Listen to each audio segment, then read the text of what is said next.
Audio Jungle. ప్రకాశం జిల్లా దర్శిలో 11వ శతాబ్దం నాటి శాసనం బయటపడింది.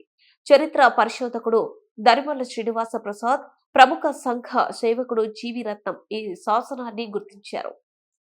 క్రీస్తు శకం 1317లో లభించిన ఈ శాసనాన్ని ఆనాటి దర్శి పాలకుడైన నాగవంశరాజు మహామండలేశ్వర అస్తదేవ మహారాజు ఏర్పాటు చేయించినట్లు గుర్తించారు.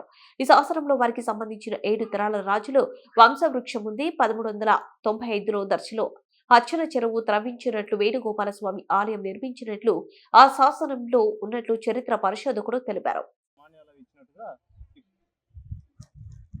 ఈ శాస్త్రాన్ని ఇక్కడ సంఘ సేవకులైనటువంటి జీవి రత్నం గారు ఇక్కడ చెరువు కట్ట మీద శాస్త్రాన్ని తెలియజేశారు. సరే మీకు లోకలే కదా ఎవరు శంకరాపురం దగ్గర ఎవరు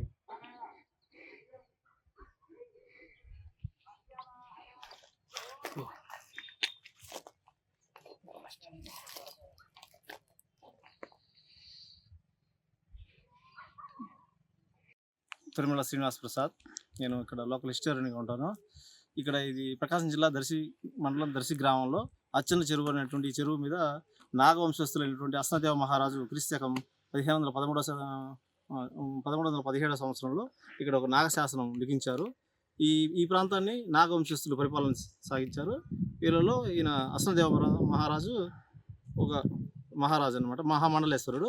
ఈయన తల్లికి జ్ఞాపకార్థంగా ఇక్కడ ఒక చెరువు, అచ్చన్న చెరువు అని చెరువు చూపించి ఒక టెంపుల్ కూడా కట్టించాడు. అది వేణుగోపాల స్వామి గుడి. ఈ గుడికి చాలా మాన్యాలు ఇచ్చినట్టుగా ఈ 1317 సంవత్సరంలో లభించినటువంటి ఈ శాస్త్రం మనకు తెలియజేస్తుంది.